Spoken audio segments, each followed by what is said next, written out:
It's the Ross Tucker Football Podcast.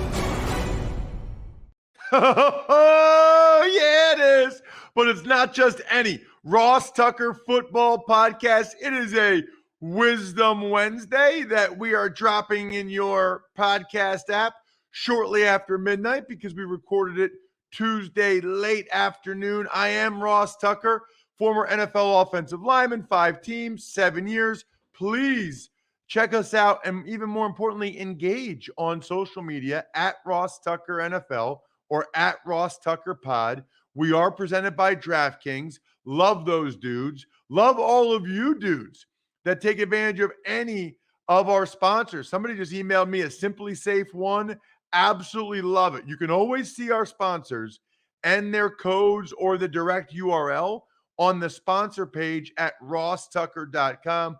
Also loving all the YouTube comments, youtube.com/Ross Tucker NFL. Love the idea of being able to go ahead and give you guys a cameo style shout out. Those are so fun to do. I love when people hire me to do cameo videos for them, almost as much as I love Andrew Brandt and The Big Show. The Big Show. He is the host of the Business of Sports podcast. He literally seems to be everywhere all the time. The Business of Sports is amazing. Andrew joins us here on the Ross Tucker Football Podcast pretty much every other week. So make sure you are subscribing to the Business of Sports so you can get Andrew's take every week because he had a bunch of things last week. Andrew, your topics, I forget, it was like, I might have been Orgeron and Kyrie Irving. You were on all the other topics in the other sports that I was curious about, in addition, of course, to the John Gruden stuff, which is where I want to start with you today. We've had a lot of time now to sort of digest it, everything that went down, everything that happened, which I think sometimes is good. Now, then you had the Jeff Pash emails came out. Then you had the NFL Friday night telling the AP there aren't any other bad emails. Blank canvas, my friend. Hit me with it. Okay. We haven't talked about it. It's really the NFL operating in a way that things happen for a reason. It's just what is the reason and who's behind it. So there's a trove of emails. And just to be clear, Ross, these emails are not from the Washington Football Club investigation into the toxic workplace, the sexual harassment. They're actually from a lawsuit that's a defamation lawsuit that started in, I know it sounds weird, India against Daniel Snyder, who found it helpful to bring in as someone against him, Bruce Allen, the former team president. And the trove of emails, allegedly, again, we don't know what to believe, is all between Bruce Allen and everyone else that he communicated with. Seems like a lot of emails for one guy, but that's the deal here. So that's where they're from. So the question I raised last week is still one I have today, which is how does this voluminous trove of emails only ensnare John Gruden? Now, again, none of this is to have in any way say other than his emails were vile, repugnant. That's not debate. Okay, that they're bad. But why him? Somebody wanted to throw him under the bus. There's the DeMaurice Smith aspect of it, where racist emails towards him come out the day before he is up for re-election with the NFL player reps, a re-election he won by the minimum number of votes. Maybe one or two of those votes was a empathy vote for what he endured from those emails that came out the night before. And what we've seen is sort of this, okay, who really wanted DeMaurice Smith to keep his job? Who really wanted John Gruden to lose his job? Who wanted to divert this from something else, probably more about the workplace culture of the Washington team? So that's where my head goes. I don't know who's behind this. I don't know. But it seems like those three purposes were in mind when their leaks happened 10 days ago. I saw someone describe it as a hit job, Andrew, that that somebody at the NFL called in a hit and said, we want to take out John Gruden. Is that fair? So funny because you say that, Ross, because I've gotten so many tweetbacks and even emails reaching out to me using the word mafia. You know, it just seems to be a word that's being used about the NFL owners, that they wanted this to happen. I'm not saying it's from an owner. I mean, I think, it could be an NFL executive, it could be an NFLPA executive, it could be a lawyer that's sitting on all this documentation and decides people need to know about this guy Gruden. So I don't know where it's coming from, but you just mentioned what you heard from someone that seems to be a popular sentiment. And the whole thing about the NFL ownership is we sort of feel like they do what they want, right? And they wanted Gruden out. The other part of this, Ross, I don't think Mark Davis wanted Gruden out because, of course, he fired him. Don't believe it's a resignation, of course. And then he was asked in the media about it. And he said, ask the NFL. So it told me that maybe he didn't want him out, but somebody, some force, whether it's ownership, commissioner, league, combination, wanted Gruden out. And what happened with the Washington football team? Well, that investigation is actually over. They had a $10 million fine, and they transferred operations from the owner to his wife, Tanya Snyder. But it just seems like they're skating some on this, even with everything going on. Do you think there will be any more fallout, Andrew? I mean, it seems like whatever the emails were that Jeff Pash was involved in, that kind of died down pretty quickly. There wasn't nearly the same discussion about that. Maybe it's because a lot of people don't even know who Jeff Pash is. Will there be any more fallout in any way about these emails? Yeah, you really hit on something because I think this is where I can bring some value here. The emails between Allen and Jeff Pash, the league's top lawyer, don't really surprise me. They really don't, because this is how the sausage is made. I mean, this is the seamy underbelly of working in the NFL. Every team executive, including me, now I didn't do it in this way, but including me, is trying to have good relationships with the league office. And in some ways, I wasn't good at this, be political and have better relationships in the league office than other teams. I think Daniel Snyder hired Bruce Allen, who is a master politician, whose brother was a senator, whose father was the Redskins coach, and wanted his political influence in the league with people like Jeff Pash. And those emails show that. So that did not surprise me. Is it seamy? Yes. Is it dirty? A little bit. Is it not something that they want out in the open? Of course. But that's how it's sausage is made in the NFL. It's all these political relationships, and every team's trying to get an edge over every other team, not only on the field, but with the powers that be. And Pash is certainly a power that be in the NFL. Andrew, what do you think happened with the Sean Taylor jersey retirement? Because at best, the timing is surprising for a lot of people and disappointing. And at worst, it's a total diversion at the expense of the Taylor family. I don't know about this one. I mean, I'm going to admit to a little bit of bias here because I've had Jason Wright, the new president of the Washington football team, on the podcast, the Business Sports Podcast, found him to be bright and found him to be a light for that team that I think is doing the right thing. But it's hard to defend this one.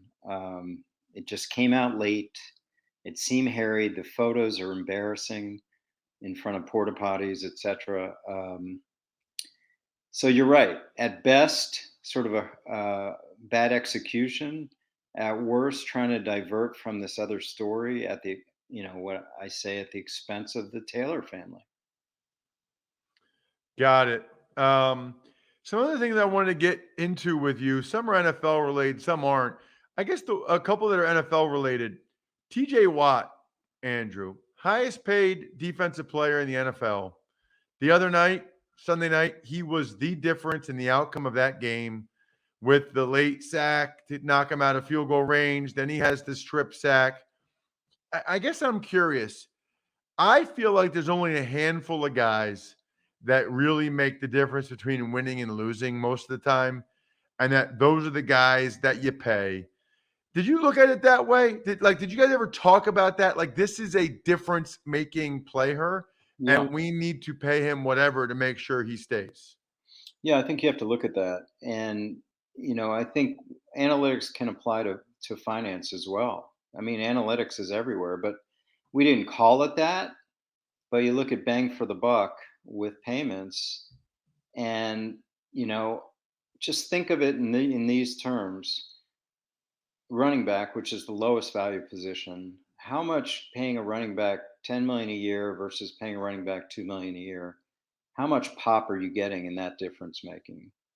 Whereas a pass rusher, a left tackle, a shutdown corner, a 15 million a year versus a 2 million a year is a huge difference. Huge. Um, so I look at it that way. I look at the draft that way, Ross. I think if you're taking a top pick in the draft, it's got to be a premium position. It's got to be quarterback, left tackle, pass rusher, shutdown corner. And I to divert, I said this about when the Giants picked Saquon Barkley. He'll probably be rookie of the year, and it'll be a bad pick, right? Because it's a low value position. And I feel that way a little bit about what the Atlanta Falcons did this year.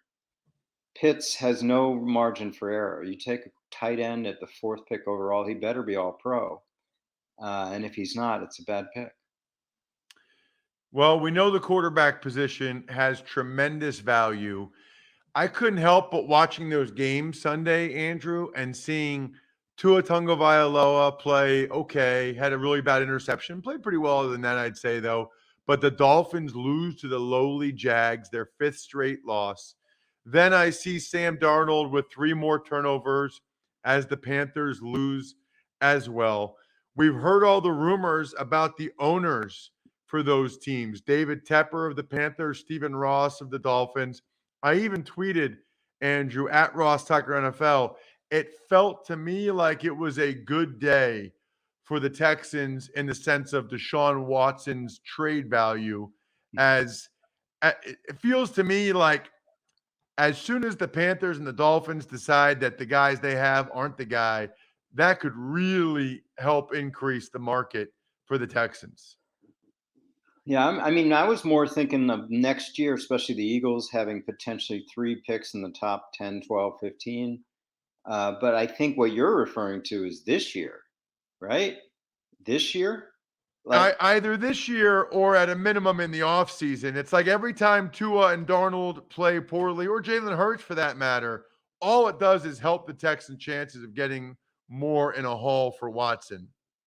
Yeah, I still think, and maybe I'm too conservative here from my Green Bay roots, but I still think it's going to be very hard for an owner to face his public, no matter what kind of trade he could get for Deshaun Watson.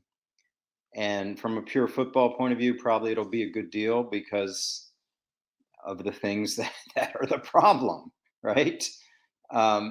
It's one of those, it's a huge story going into the year, right, Ross? But it just seems like it's the most underreported story of the year that the Texans are a horrifically bad offense and have a wonderful quarterback, fully healthy, not playing.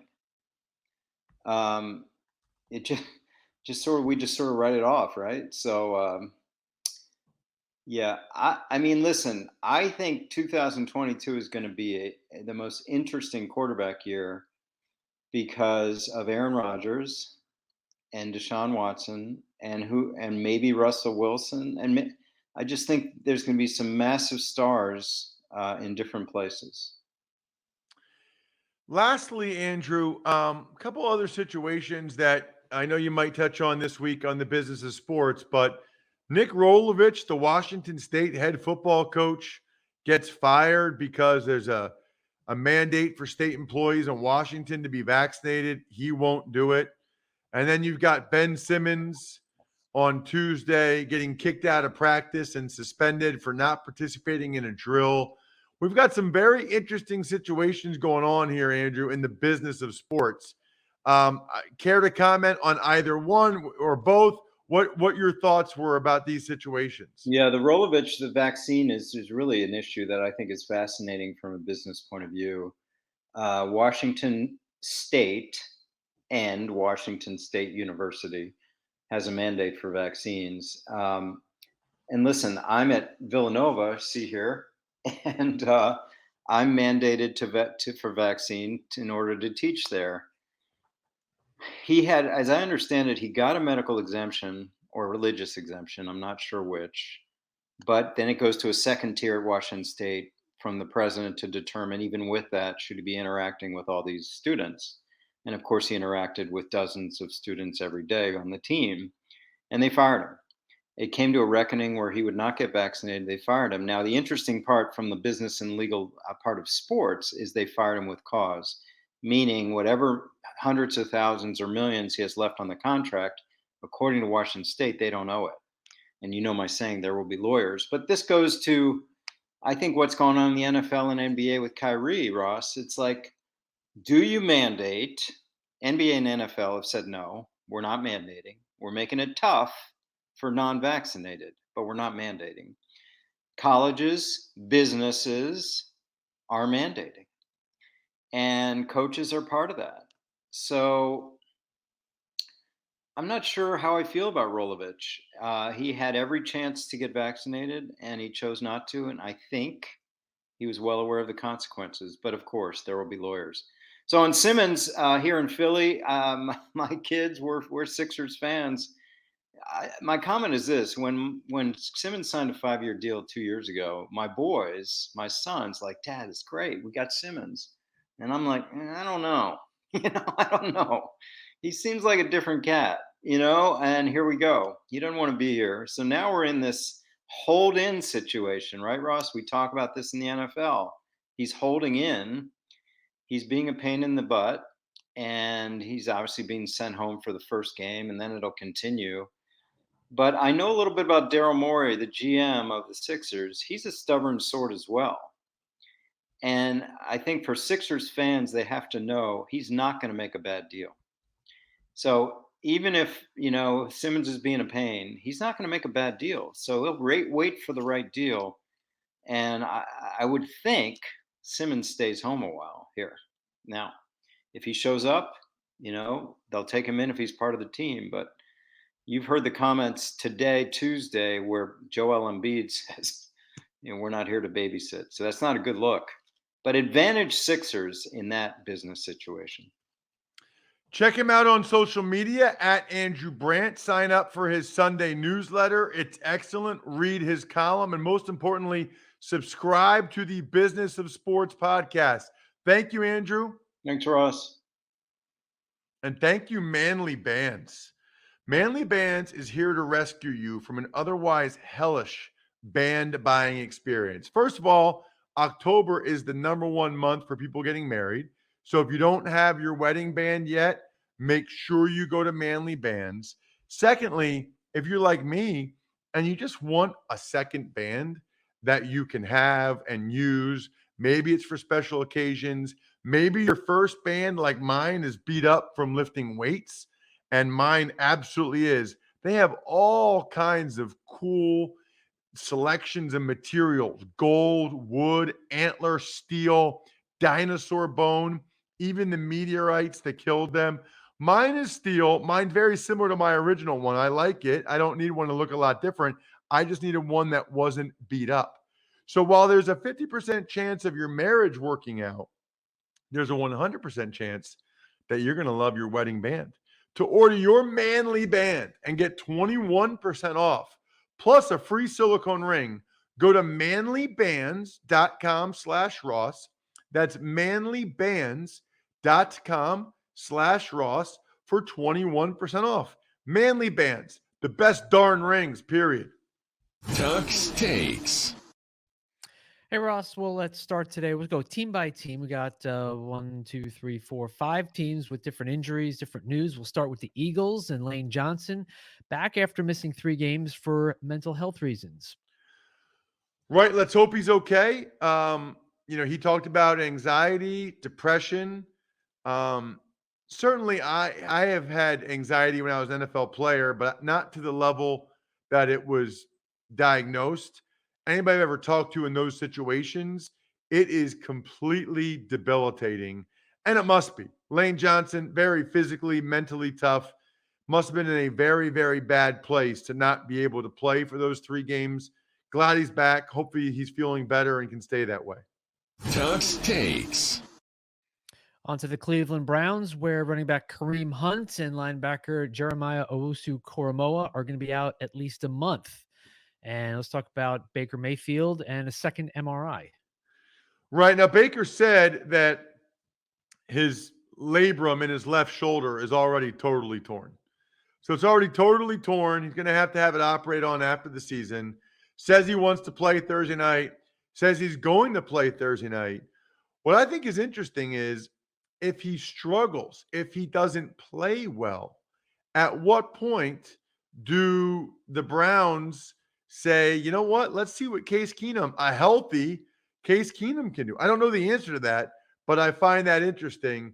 Going to be a tough battle for Baker Mayfield Thursday night without Hunt or Chubb or Landry. Tuck's Takes. Let's go to the Minnesota Vikings, where cornerback Patrick Peterson goes on IR with the Vikings with a hamstring injury. Right. And the reality is any NFL player can get injured, but there is no question that the older you are, the more likely you are to get injured, like Patrick Peterson. Tuck's Takes. Houston Texans release edge rusher Whitney Merciless. He has been with the team for 10 years. That's a long time, man. Kudos to him. That's a long run. He wasn't playing very well. I guess his salary for the year is guaranteed.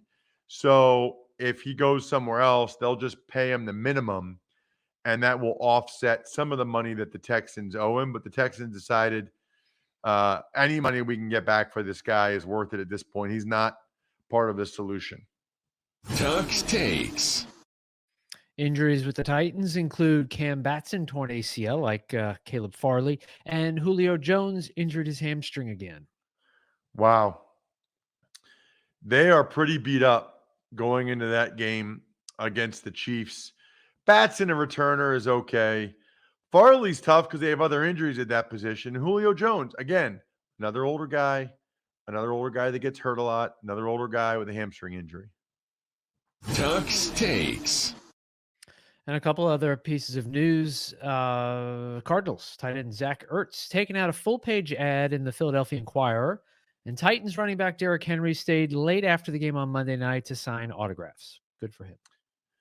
Yeah, we don't talk about stuff like this that often. I love things like this. Absolutely love things like this. Zach Ertz is exactly what you're hoping for when you draft a professional football player on and off the field. Classy through and through. Smart move to take out that full page ad in the Inquirer. Derrick Henry, after all he did the other night, 20 minutes later, still in his helmet and shoulder pads, comes back out after midnight, sign autographs to the people that are still there. I love stuff like that. You realize, I got text messages from my buddies about the Ertz thing, and then the Henry autograph. Like that's a lifelong memory for someone.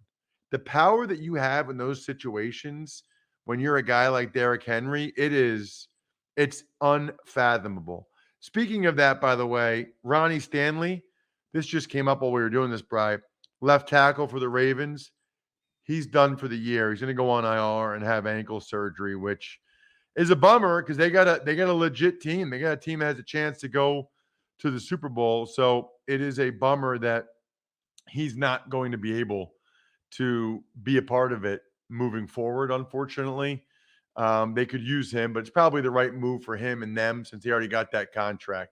Speaking of the right moves, overcoming the odds, rewriting the playbook, delivering under pressure. The MVPs of small business lead their teams to victory all year long. Visa is proud to provide playmakers everywhere with more tools to help grow their business and help them achieve even greater success. Because the more people we can empower, the more we all win. Visa, a network working for everyone. Let's all win with an email question, Brian. Ever wanted to ask an NFL player a question? Well, here's your chance. It's time to Ask Ross. Absolutely love the email questions. I love any emails from you guys. Ross@rosstucker.com. If you want to make sure I read and respond to your question on the show, make sure you take advantage of any of our sponsors that you hear on any of the shows or that you see on the sponsor tab at rosstucker.com. You get a confirmation from everybody in life these days. Forward it to me, ross@rosstucker.com, and ask your question. What do you got, Brian? So the question today comes from Chris Roby. Hey, Ross, my question, do you think Derek Carr or Kyler Murray are going to remain one of the top quarterbacks this year? Which one? I think both.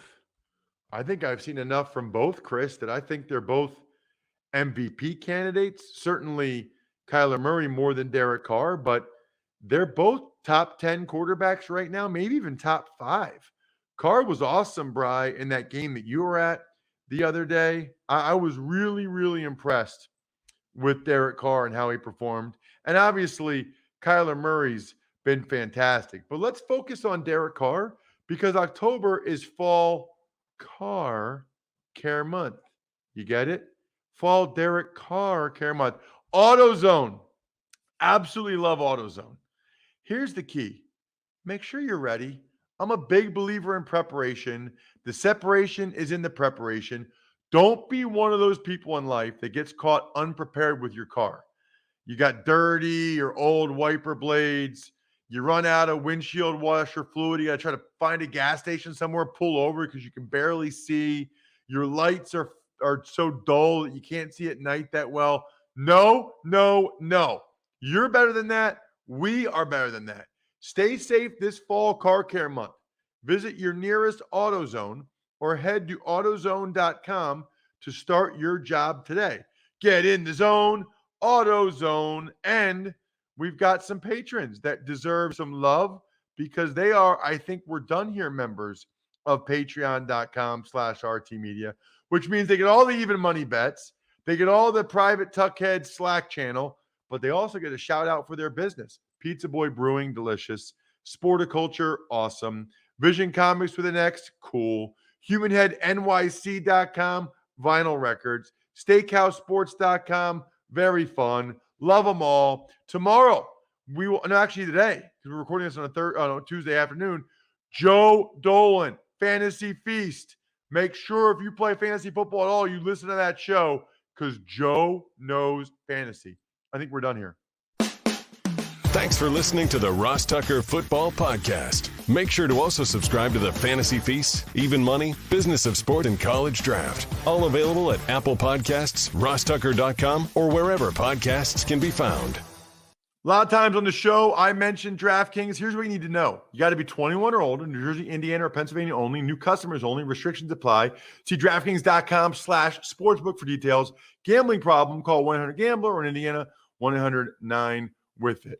By the way, if what I was talking about included a deposit bonus, doesn't always, sometimes it does.